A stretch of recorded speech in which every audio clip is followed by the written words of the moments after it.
Hello and welcome to Tech Takeaways, the podcast taking technology's biggest challenges and chopping them down to little bite-sized chunks for you.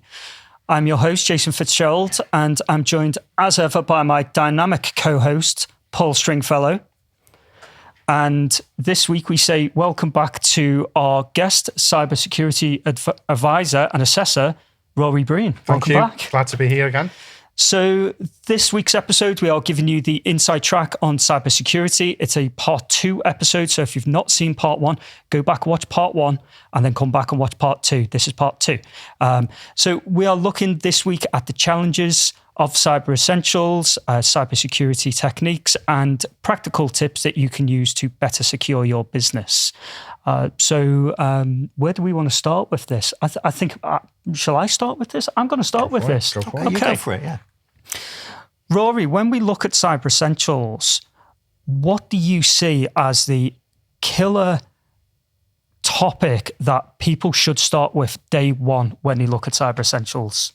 Right, okay. So if it was to list one item from a risk-based perspective, it would be patching. Okay. Patching, really. If an organization can get that right, they probably resolve 60% of vulnerabilities by doing nothing else other than patching, really. Patching is a huge piece of work. For instance, Windows and Mac, and even on the mobile phones, they're pretty good at doing automated operating system patches. The challenge that we find with cyber essentials and just sort of general cybersecurity is all of those other applications that users install themselves. Zoom, Acrobat Reader. Your browsers are normally pretty good now as well. Yeah. But also some of the more niche products. And typically what we're finding more recently when we look at Cyber Essentials Plus, when we're working with organizations to get them ready for Cyber Essentials Plus, is the redistributable. That's a hard one to say. Easy for you to say. Yeah, sort of Visual Basic and Visual C++. So for instance, if you install Sage onto a computer, that typically comes down with other applications that are bundled in. Okay. What you'll typically find with Microsoft is if it's got, if it sort of says 2008 or 2010 Visual Basic runtime, for instance, Microsoft will normally give you up to 10 years worth of support. So what we're looking at now really is anything sort of 2008, 2010, or even 2013. The odds are they will be end of life. So the challenge is keeping your third party applications up to date, really. And there's some quite stringent requirements around this as well, isn't it? It's not, not just patch it when you feel like it. There's and you said that patching is such a huge challenge, but part of it, is it 14 days from patch exactly release? That's right. That's the requirement for Cyber Essentials.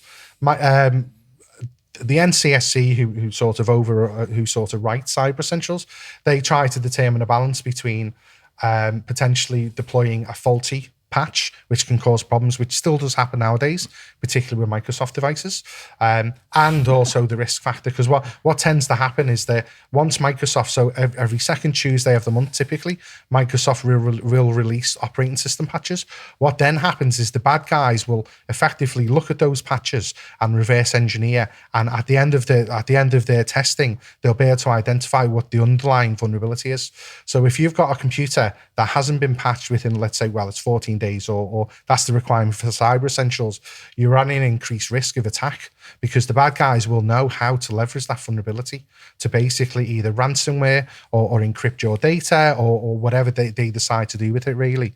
So that's why the 14 days is important. So what you're saying there is when a patch comes out, you're actually at a greater risk once the patch is released if you're not applying that patch. Exactly, really. Okay. Exactly. Well, there were a number of examples of this with Microsoft Exchange, really. Another good reason that IT companies like to get the clients onto Office 365. Exchange is a complex product to support. Fortunately, we're not seeing as many within company offices as we used to.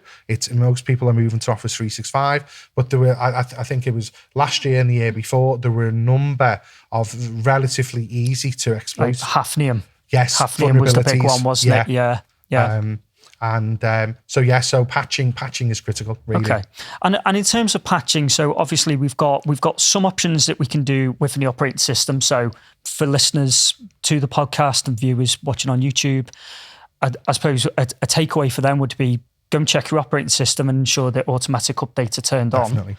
And for any updates within the applications, make sure it's turned on. What about things like firmware updates? We see things like printers, for example. Manufacturers will release a firmware update. Where do they stand with firmware updates? So Cyber Essentials, and I suppose from a general sort of SME risk perspective, what you're looking for is to patch those vulnerabilities that can either be exploited via someone sitting in China or Nigeria or whatever it is, not to pick on those countries in particular. So, for instance, printer vulnerabilities and even, I suppose, BIOS vulnerabilities within the hardware of the computer, they're lower risk. They're lower risk, generally speaking. So there was Spectre and Meltdown, which came out 4 or 5 years ago, whenever it was. And realistically, unless you're running a server in the cloud on shared infrastructure, it's no risk. It's minimal risk to everybody else, really. But Cyber Essentials still recommends that you patch because there is a risk there. And it's always better to be safe than sorry. So when it comes to firmware, for instance, we always recommend clients to purchase Dell, Lenovo, HP, all the big providers, because they come with built-in patching utilities that will deploy vendor driver updates, BIOS updates, and things like this, really. So we always recommend to go for the larger providers if possible. Yeah, absolutely. Yeah. Okay, patching, patch where you can, patch frequently, have a process around it. So it is a pain. It is. Patching is difficult. It is. I think we've got to call it out to say I don't think the reason that organisations don't patch frequently isn't because they don't want to. It's because it can be quite difficult to get right, isn't it? Yeah, absolutely. So alongside patching, what's kind of the next big hit that organisations should think about? So the next big one, which we actually touched on briefly in part one, was MFA, multi-factor authentication. So generally, traditional IT security has been around what you know, i.e. a single factor, your username and password, whereas additional factors are typically something that you hold. So that would, and a good example would be the Microsoft Authenticator app. If you log in to either an unapproved device or on an internet cafe or something like that, you'll get a push notification onto your phone. You'll then need to put a number in, which comes up on the screen, just to confirm that it's you, really. And then that will allow you to log in. So multi-factor is critical, in particular for cloud services, because as I mentioned in part one, cloud services, you have to assume that the bad guys are knocking on that door. They're going to continue knocking until, unfortunately, either the door breaks or someone opens it, really. So for cloud services, it's critical. Idea, isn't it? If I find a breach set of credentials, username and password, what am I going to do? Well, I'm going to say, I'm going to go login.microsoftonline.com. Is that a thing? Yeah. Maybe that username and password has been used there. If not there, great. I'll try Google. I'll try Dropbox. I'll try Salesforce. I'll try a whole bunch of, because they're easy to get to. It's very different, isn't it? From I found some credentials and now what I'm going to do is try and break in through somebody's firewall to get to some internal. It's that kind of broad spray type of thing. Yeah. But so. Go on, just on that, cyber criminals are very good at what they do. Cyber criminals aren't amateurs, they are professionals. Yeah. And they are after being as productive as possible. They want the absolute bang for their buck out of every hour that they are working.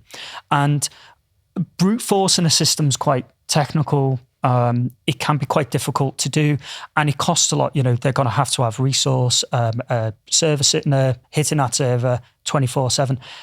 As you mentioned, it's far easier to go online and look for a credential leak and say, okay, well, I've got a username and password there for, say, a service. I'm not going to call any service out, but a service that has been previously breached. So what I'm going to do is I'm going to almost gamble a little bit and say, I bet this password is being used somewhere else, and I'm going to go M365 first. Then I'm going to go to Dropbox. Then I'm going to work my way down Amazon, eBay. I'm going to work my way in through every single service until I find a way in, isn't it? Exactly. I'd be interested, Rory, because one of the things that you're seeing now with MFA is that, as Jason mentioned, makes a really good point. Cyber criminals are really good at what they do. So, of course, now you're starting to see them trying to breach MFA. And it was interesting you mentioned kind of that idea, you log on, you're given a number, type that in. Because one of the things that we've seen is the increasing amount of times that cybersecurity, almost that kind of MFA, just because people get tired of MFA fatigues. But that's the word I was looking for. I'm too tired to have thought fatigue. But if you've got any tips around how organisations can deal with that, is there anything kind of evolving in terms of what Cyber Essentials or or the So there was a recent breach with LastPass. I think it was LastPass, and they identified that it was due to MFA fatigue, really. Or if it wasn't LastPass, it was another provider. Okay. The name escapes me at the moment. And this is why Microsoft put the number in place, really, because people will have to read the number and then enter it onto the mobile app. And in essence, if you're not expecting the MFA, rather than just clicking yes, no on your phone, and you have to think about it, it's, oh, was this really me? Is this really me trying to get into our systems? I think the key thing is you have to look at where the risks are. If you're using Office 365, there's additional sort of more complex MFA called conditional access. So what you can do, you can configure a policy so that if certain criteria is met, i.e. you know that the user's logging in from an Office location or from a previously approved device, they shouldn't see MFA, really. So it's only where the risk factors change, i.e. someone logs in an internet cafe, or potentially they're using a company device at home for the first time, and they may get an MFA prompt. So the providers, Office, Microsoft and all the other tier 1 providers are very much aware that MFA is everywhere nowadays. If you use, like I use the Authy app, the Google Authy app, and I must have maybe somewhere around 200 MFAs on there now. So it's almost as difficult to manage your MFAs as it is your Office, as it is your passwords. And the challenge with MFA is if you lose it, sometimes you can be locked out as well. So whereas with a password, generally there's a password reset procedure, or an administrator can reset it.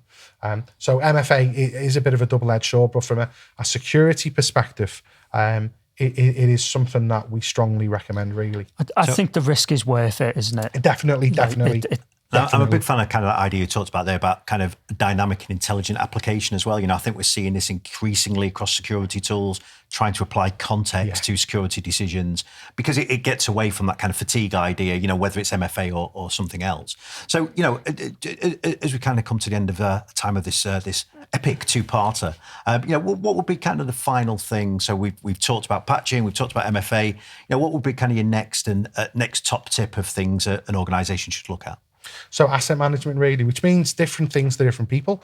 But in essence, you need to know what devices have organizational data on them, and you need to ensure that you have appropriate policies, whether it's human-based policies or whether it's technical controls to sort of protect that information. And this is a Cyber Essentials in the latest version.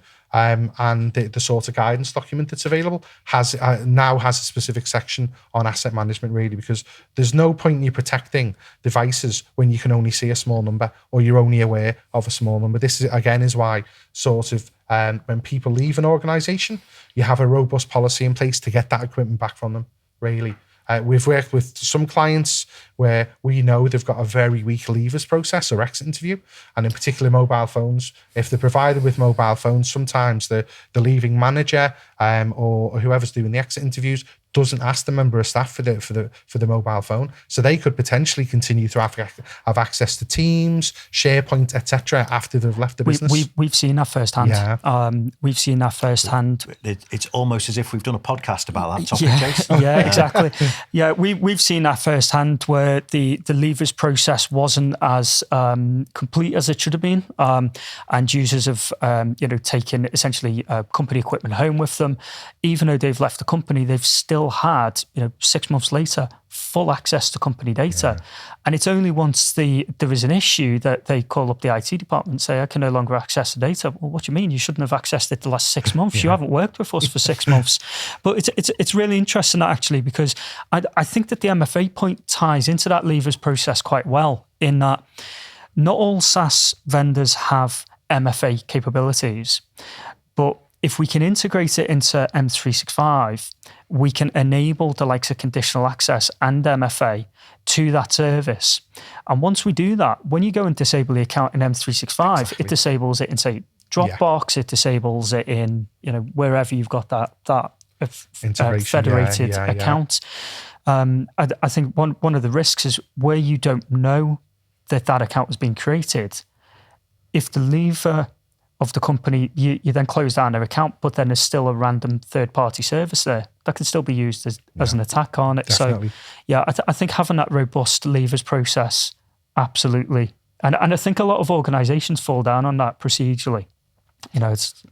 I think Jason makes a great point. Maybe last question from me on this topic is, I think what Jason's kind of getting at there, and I think it's hugely important in security, is simplification of a lot of this. Yeah. What do you think of that as an assessor? How important is simplification, and what would be a tip to somebody to maybe simplify the way they approach security? Yeah, I think. Well, we've all heard the acronym KISS, isn't it? Keep it simple, sort of stupid, really. And I think generally IT guys are really good at complicating and sometimes overcomplicating things. We're all guilty of this. Gives you the job, Rory. It does indeed. It does indeed. Whereas conversely, trying to convert something that's complex to simple, or to simplify something, it requires a lot more expertise. So when it comes to security, as I mentioned before, you've sort of got the sort of scales. You've got convenience on one side, you've got security on the other, and depending on the risk factor, sometimes you need to weigh one or the other, really. But yeah, simplicity is key, because us humans, we're good at a lot of things, but we're not good at complex tasks, in particular if it's something you have to do every day, every hour, or whatever it is. Simplicity is the key, really. And also from a training perspective and management and oversight, the simpler a process is, the more likely is that someone's going to follow it, and the easier it is to monitor, really. So yeah, simplicity is important. Absolutely, yeah, I completely agree with that. And with that, I think that's a great point to end the episode on. We hope you've enjoyed this week's episode.